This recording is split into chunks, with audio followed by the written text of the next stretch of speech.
既然康熙在他2个心爱的女人面前都表达出对父王的不满，那么康熙的真正意图便不难察觉了。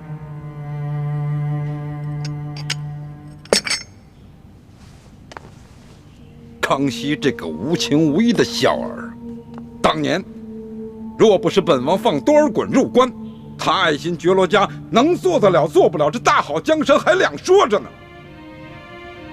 本王是将领，也是前明俸禄，本王为了这大清背下这千古骂名，如今狡兔死，走狗烹，他们清廷就是这样对待恩人的。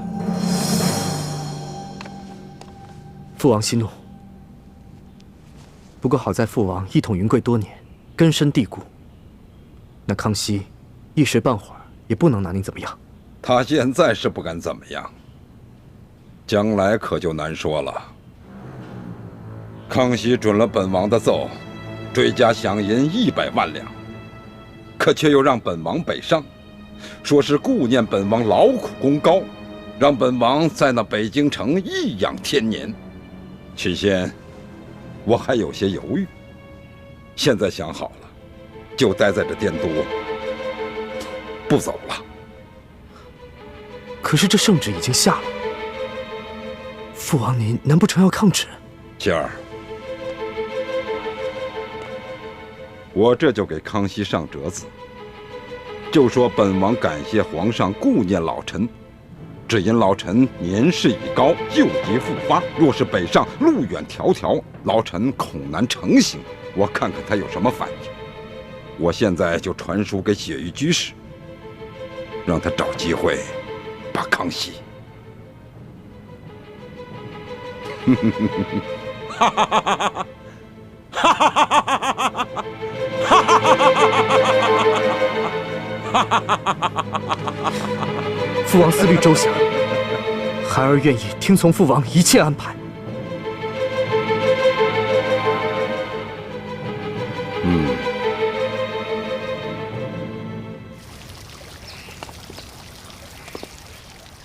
那日皇上已经下旨，要将李义欢推出午门斩首。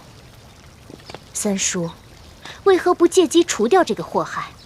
就算是皇上之后冷静下来后悔了，也怪不着三叔。皇后啊，皇上那日要杀李义欢，只是在和他赌气，想吓唬吓唬你。如果要真的就这么把李义欢给杀了，那皇上表面上不会怪罪我，可这心里会一直记恨我的。那么咱们鹤舍李氏以后的日子就不好过了。可是留着这个祸害，迟早会危及到皇上，危及到我大清江山。我们以前是想留着李义欢，帮咱们对付鳌拜，可如今鳌拜已经疯了，李义欢对咱们没有了任何利用价值。我们可不能再养虎为患了。皇后，这李义欢，咱们是一定要除的。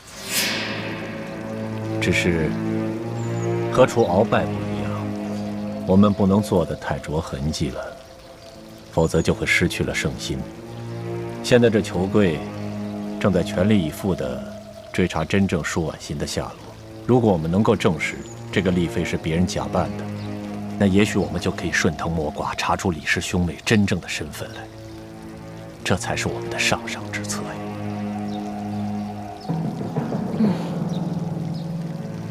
皇上现在宠的不只是李义欢，还有丽妃。若是能一举将他们2人一起铲除，自然是最好不过了。这。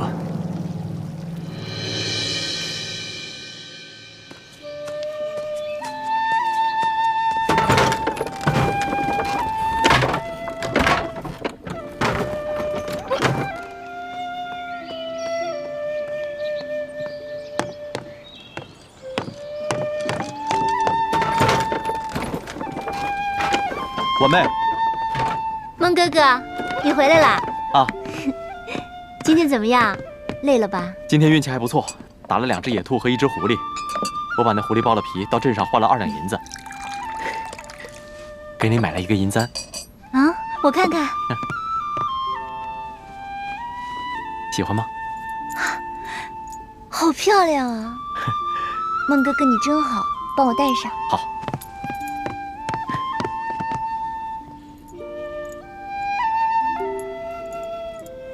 好看吗？好看。婉妹，我有个事情想和你商量。什么事儿啊？我今天到镇上听到一个消息，刘德昭和他那些同党，全被朝廷斩首了。是真的呀？嗯，太好了，我爹的大仇总算是报了。我爹在天有灵，终于能够安息了。婉妹，其实我想和你商量的是，我听说刘德昭死后连个烧纸祭奠的人都没有，我想去他坟前祭奠。不行，你不能去。婉妹，我知道你恨刘德昭，说实话我也恨他。他虽然作恶多端，死有余辜，但他毕竟对我孟家有恩。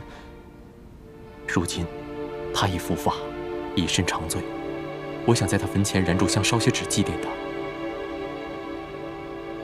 就当是我彻底还了他对我孟家的恩情了。相公，你误会我了。我婉心岂是那种小心恶毒的人？刘德昭既然已经伏法，那我的大仇就算报了，我又怎会去跟一个死人计较？我担心的是，当初和李大哥、雪姐姐告别的时候，他们再三叮嘱我们，一定要隐藏好自己的身份，千万不能暴露，以免引来灾祸。万一你去祭奠刘德昭被人发现了，那可怎么办？婉妹，那这样，你就在家等着我，我一个人回太原。等到夜深人静的时候，我再悄悄到他坟前祭奠，然后我便连夜返回，这样应该不会有人察觉。可是，婉妹，不用担心，相信我。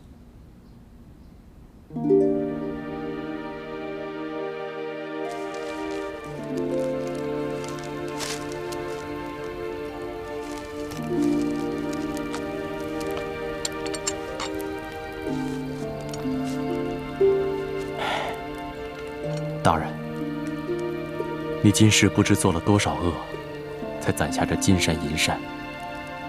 可到头来，也只落得黄土一抔，因此还连累了妻儿老小和全族的人。不知你在九泉之下可有悔过？孟某父母曾受你大恩，孟某已在你身边守卫10年，今日特来坟前祭奠你，也算是彻底还了当日之恩。如今，唯愿大人来世做个好人，勿再蹈今日之覆辙。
是我害了你，但无论如何，咱们不能连累朋友。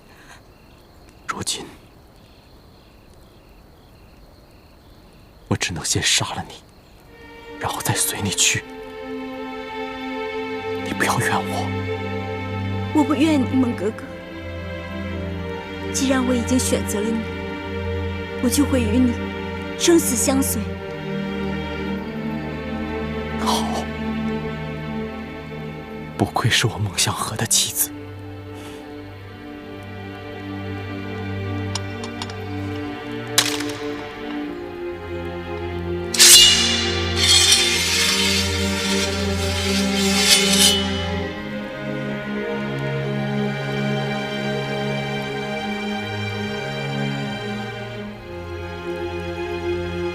站住，孟香河！你想干什么呀？哦，你想死啊？我不拦着你，可是你这如花似玉的媳妇儿，求跪！别动！还有，她肚子里的孩子，你都不要了？孟香河，你要当爹了！婉梅，他说的是真的。是真的，孟哥哥，我好些日子身体不适，只是还没来得及告诉你。我已经找郎中帮你看过了，郎中切过脉，2个月，而且说得很肯定，男孩。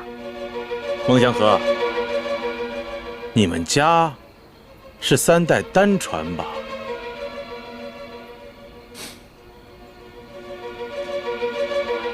还有，动动你的脑子，好好想想，这群人敢冒名接近皇上，什么身份？那肯定是反党啊！为了这么一群反党，你连你们老孟家3口人的命都不要了吗？啊，值得吗？断子绝孙呐！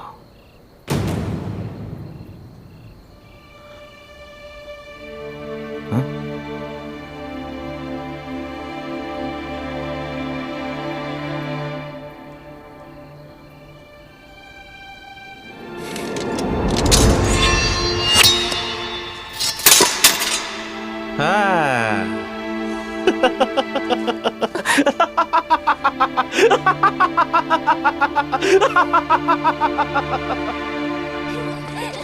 这个，给我。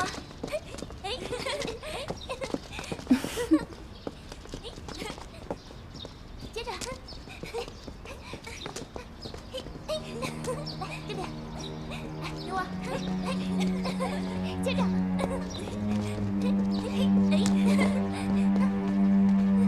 老奴参见丽嫔娘娘。雪嬷嬷回来了，这一路上辛苦了，快请起。是。老奴本来在山西为老爷守灵的，但实在是不放心娘娘，所以就赶回来伺候娘娘。雪嬷嬷，您还不知道吧？娘娘自山西回来之后，已经升妃位了。那老奴恭喜丽妃娘娘。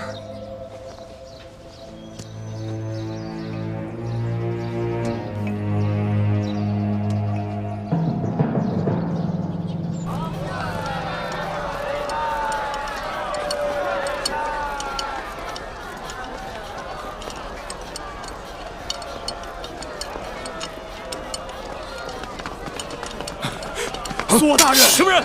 胆敢了索大人的轿，落驾！小人求跪，有要事启禀大人。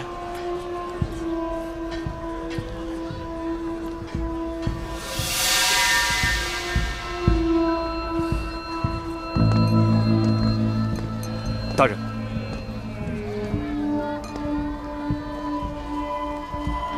求跪，是你们2人。来人啊！在。这2个是朝廷的钦犯，都给我抓起来！知道。哎，且慢，索大人。小人是来投案自首，戴罪立功的，恳请大人给我一个当面陈情的机会。我担保，我所陈述之事，事关重大，可以帮大人立下一份天大的功劳。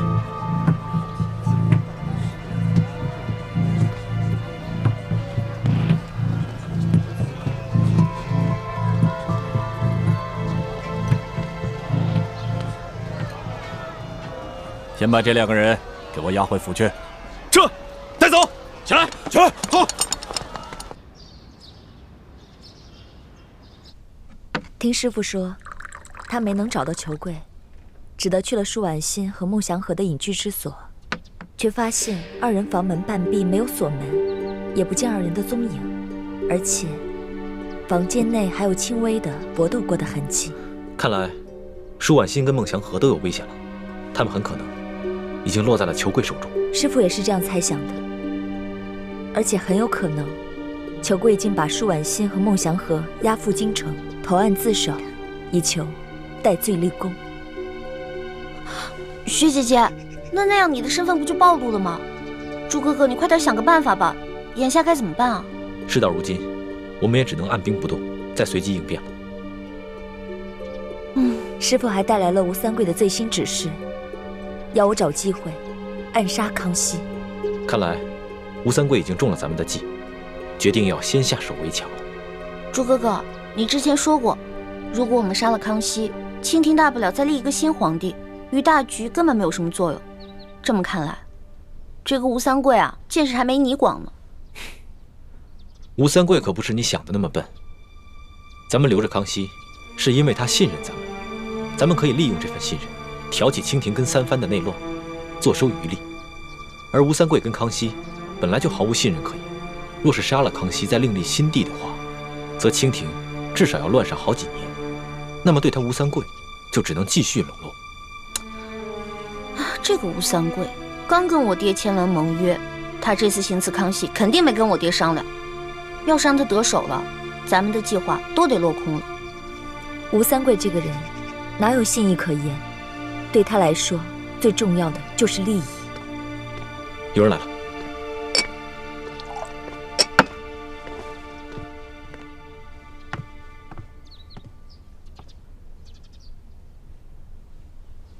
奴才李德福给丽妃娘娘请安。李总管免礼。太皇太后奉体欠安，请李太医前去诊治。好，卑职这就去。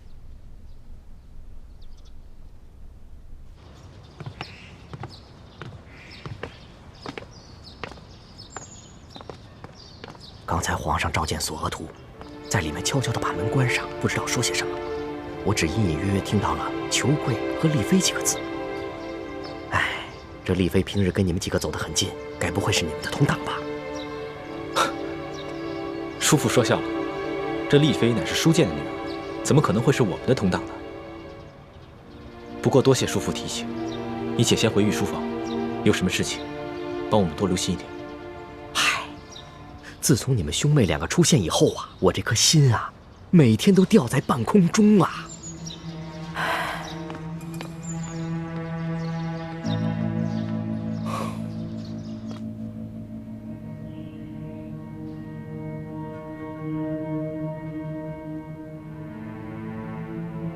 难怪朕觉得这个丽妃与其他嫔妃不同，太有胆识了。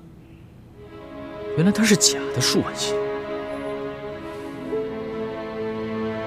舒剑临死前也曾发现了一些疑点。丽嫔娘娘，爹，你怎么瘦了这么多，下巴也变尖了？啊，爹，女儿就是在思念您。虽说皇上对臣妾特别好，可是女儿每每想到爹爹您岁数大了，身边又没一个知冷知热的人，女儿这心里就放不下。可是，你这眼神跟从前也不一样啊。爹，您糊涂了。女儿进宫数月，哪能跟在家里当姑娘时一样啊？面色怎么也变了？这连日来赶路，女儿染了风寒，吃几服药就好了，爹爹不用挂心。可惜啊，舒剑还没来得及识破他女儿的身份，就被石青红给灭了口。是啊，皇上，这得亏裘贵是找到了真正的舒婉心，这可真是天佑我大清啊！可是这个丽妃究竟是什么来历？为什么要假冒舒婉心？皇上，裘贵说了，这假丽妃必定是前明的余孽。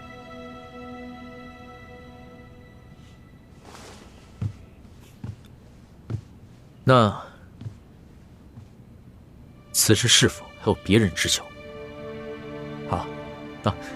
朕的意思是，李太医和李易欢是否知晓？他们兄妹二人是否和这个假的丽妃是一伙的？哦，这个奴才可不敢妄言。不过，这丽妃娘娘和李易欢走得很近，那个关系，过于融洽了，在这后宫可是相当难得的事情。行了，此事先不要声张，待朕悄悄去过你府上，见过这个裘贵，还有书剑府的管家，还有真的舒婉心之后再说。看来咱们所料不差。刘德昭在临死之前，果然将倾城假冒舒婉心的事情捅给了索额图。这个裘贵能从地方官府脱身，多半是索额图有意放了裘贵。如今裘贵手上抓了舒婉心跟孟祥和，索额图手上有了证据，就直接进宫向康熙禀告。这个索额图看似温和，其实老奸巨猾。他现在一定把你们两个也怀疑上了。我们从山西微服私访回来的时候，这个索额图就开始怀疑我们了。他不会把咱们三个一锅给端了吧？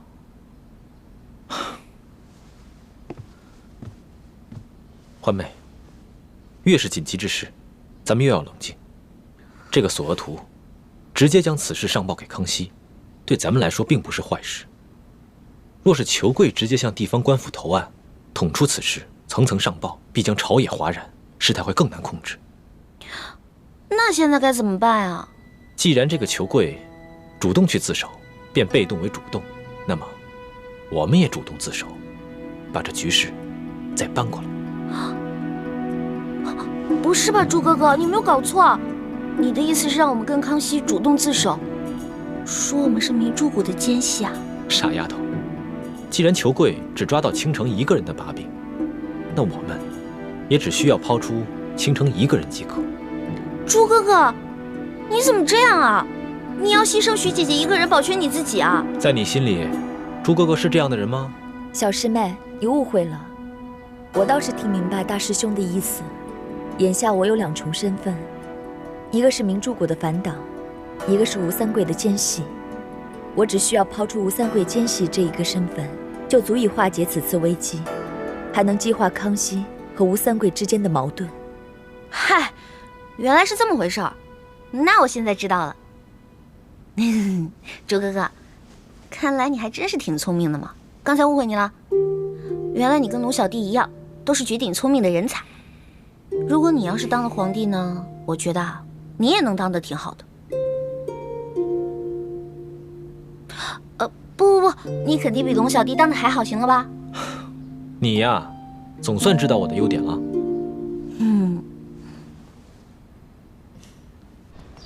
龙小弟，等一下。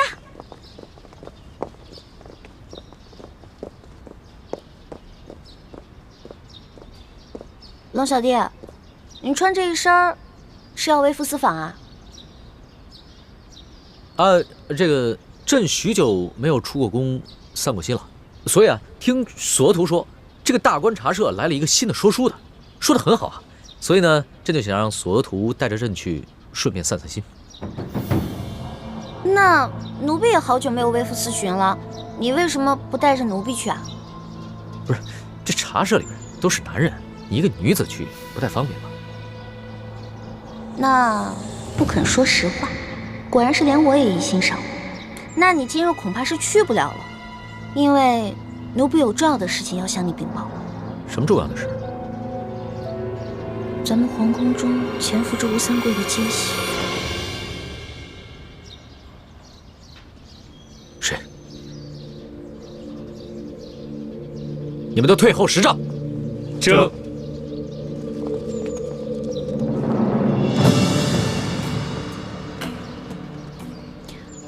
皇上，这个奸细是丽妃娘娘。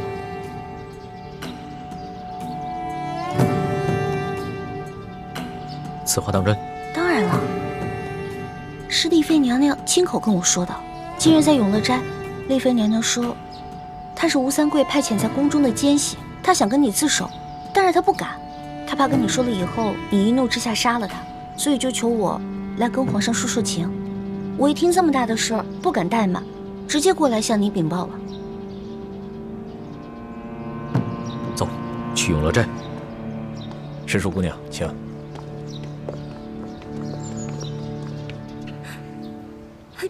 臣妾只因长相酷似舒婉心，便被平西王安排顶替舒婉心选修，这才得以进宫，得到皇上的宠幸。皇上，臣妾被平西王以臣妾弟弟的性命要挟，实在是别无选择，还请皇上开恩，不要治臣妾的重罪。你为何选择在今日向朕自首？因为臣妾的师父雪衣居士已经返回宫中，他带来了平西王的最新指示，逼着臣妾刺杀皇上。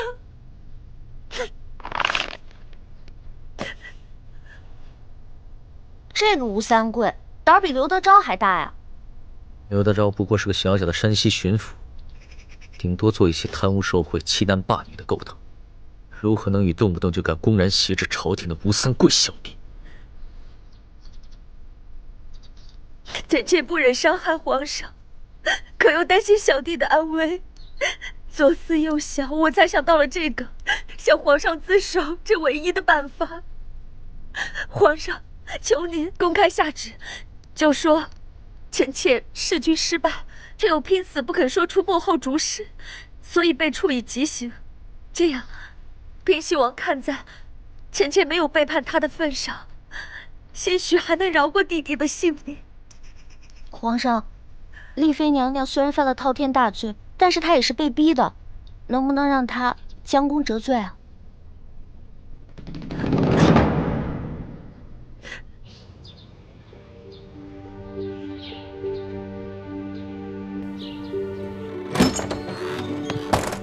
进来。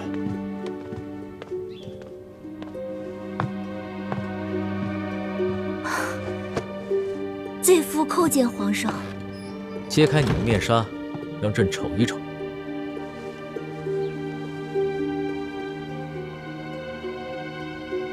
果然和雪倾城长得一模一样。朕问你，当初被何人所劫，又劫到了何地？罪妇也不知那些劫匪是何身份，他们都蒙着面，罪妇看不清他们的脸。他们将罪妇用一辆无窗的马车送到了一处神秘的山谷里，罪妇连方向都辨不得。但罪妇逃出来的时候，遇到了一头野象，然后罪妇一路打听才知道，原来是云南的一处深山林。果然是吴三桂干的好事。劫持罪妇的人是平西王爷。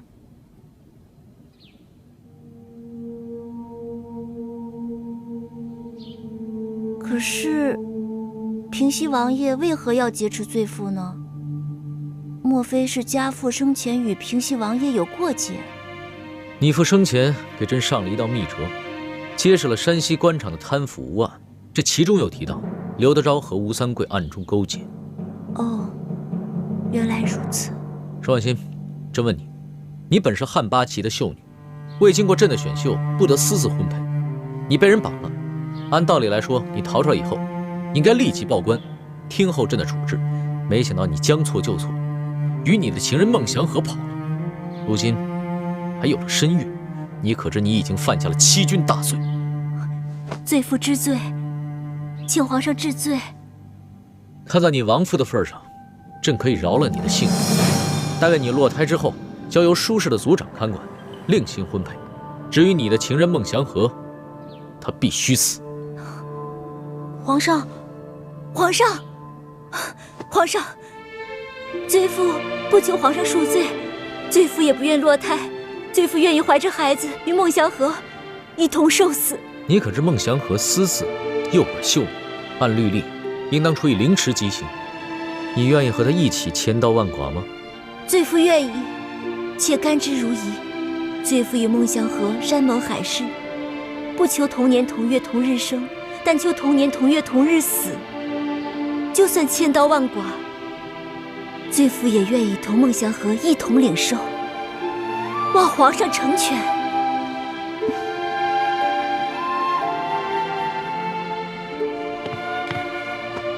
皇上，您后宫佳丽那么多，多一个舒婉心不多，少一个舒婉心不少。何况孟香河也是信义之人，在山西的时候，曾经冒着生命危险，暗中帮过咱们呀。龙小弟，你就放过他们吧，成全他们吧。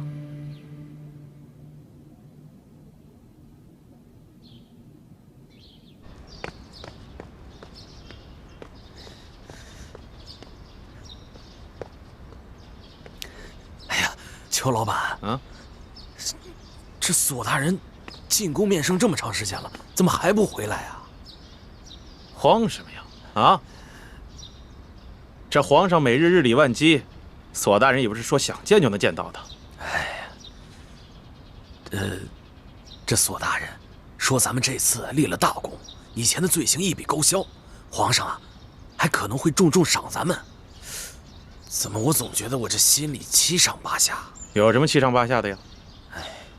索额图现在是皇上面前的大红人，咱们平白无故给了他这么大一份功劳，只是让他既往不咎，给那么一点点奖赏，这难吗？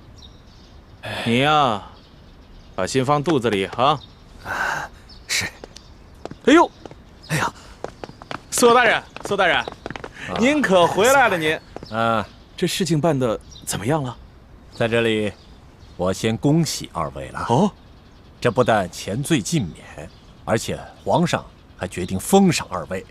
朝廷的封赏，转眼就会下达了。索大人，您简直就是裘某的再生父母啊！您，此事除了二位出力以外，不知道还有哪些兄弟为了咱辛苦啊？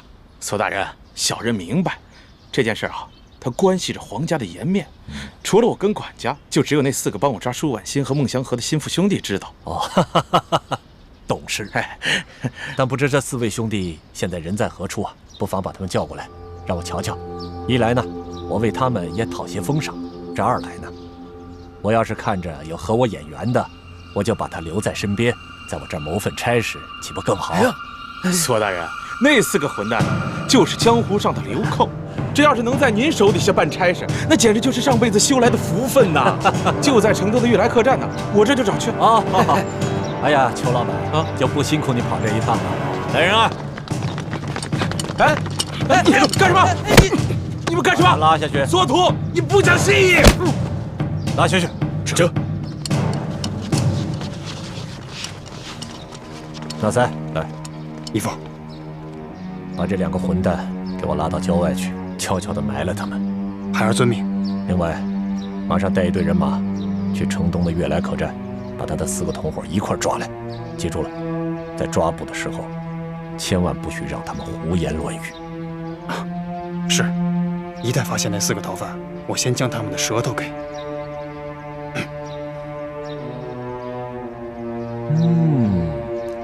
好，去吧。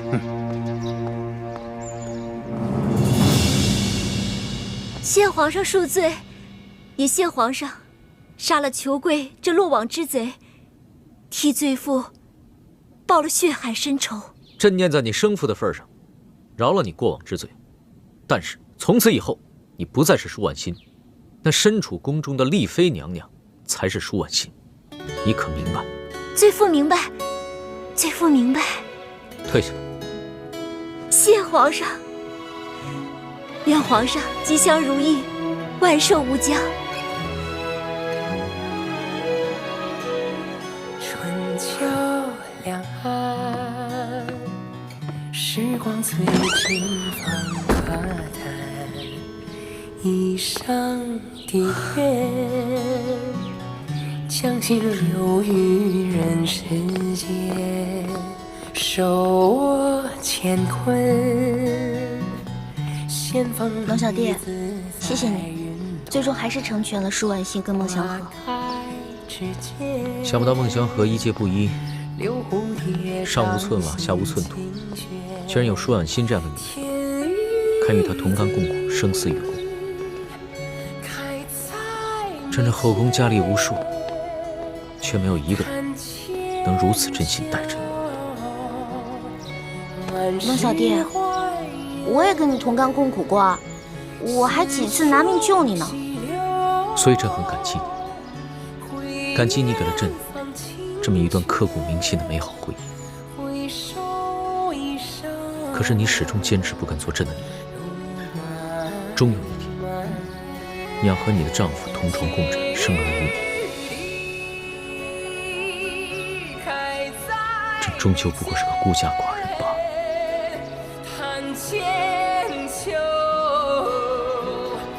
万事花颜，数几许情愁，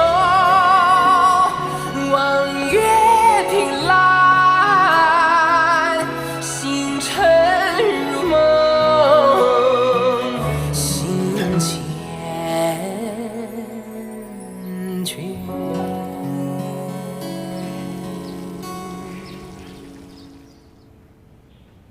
什么？丽妃乃是吴三桂的奸细，如此大事，皇上居然就糊里糊涂地处理了。那雪倾城棋高一招，眼看自己的身份就要败露了，居然主动到皇上面前去自首认罪了。皇上一来念及与他的旧情，二来是顾念皇家的脸面，也就顺水推舟，让他名正言顺地顶替了舒婉心。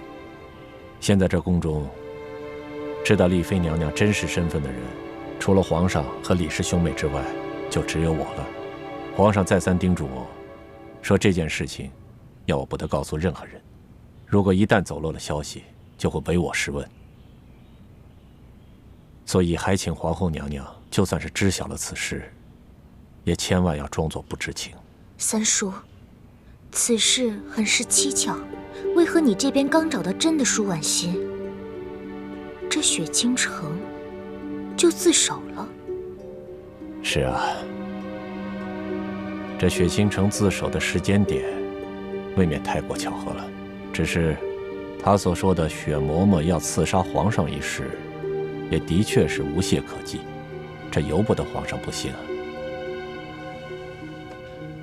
那依三叔所见，这雪倾城跟李易欢究竟是不是同党？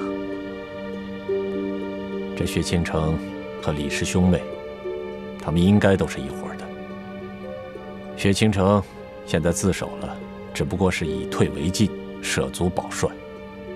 只可惜我们苦无证据，而且经过这件事情，我们更应该看明白这李易欢在皇上心目当中的地位。如果我们现在贸然去指证他，只会让皇上觉得是皇后您在嫉妒他，恶意重伤他。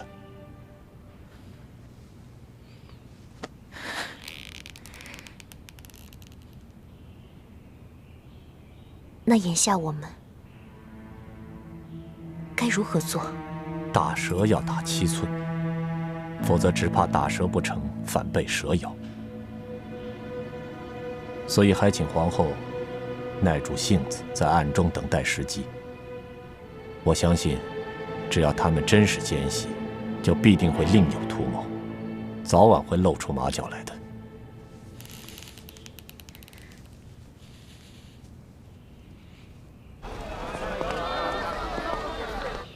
这一次真是凶险，你们3个差点就被索额图给连锅端了。幸亏太子随机应变，巧妙地处理了危机，很好。虽然如此，但在康熙和索额图心中，多少会起疑心。你们可千万要小心啊！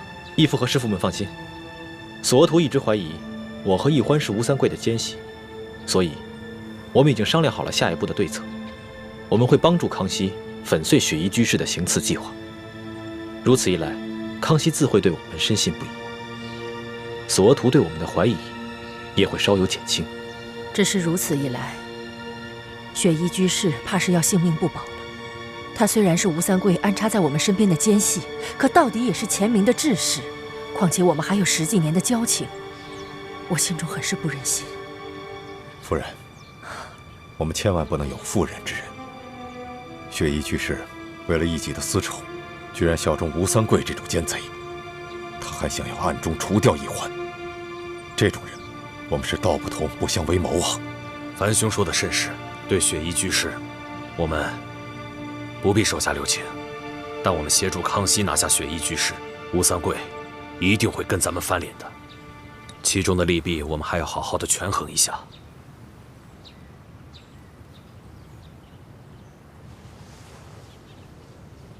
咱们跟吴三桂结盟，都是为了各取所需，并非出自真心，所以他才会向我们隐瞒雪衣居士的身份，在暗中命令雪倾城杀了一环。既然如此，那咱们就给他一点教训。义父说的是，说不定经过这个回合，咱们和吴三桂的联盟才会更加牢固。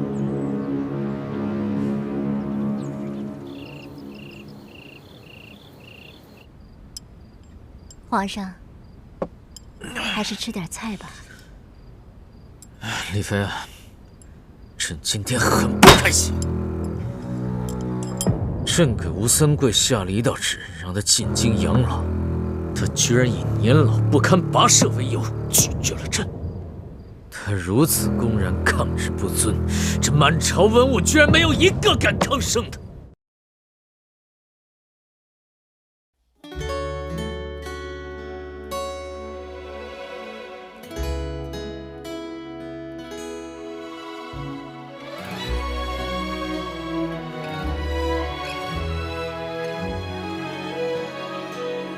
春秋两岸，时光催尽放可叹。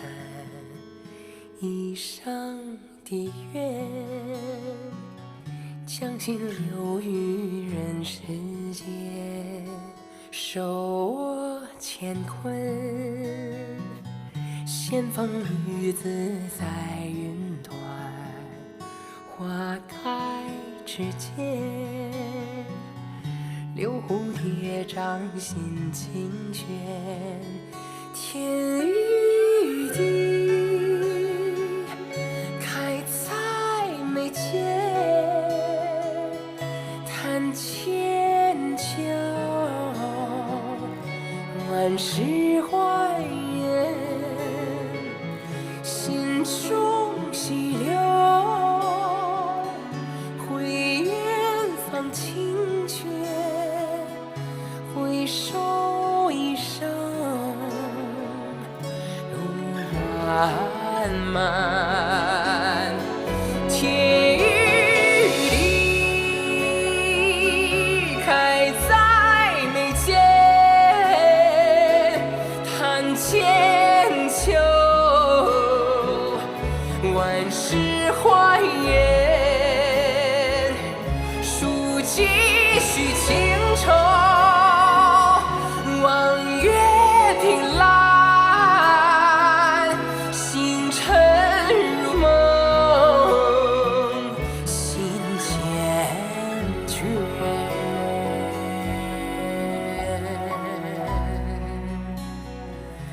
心情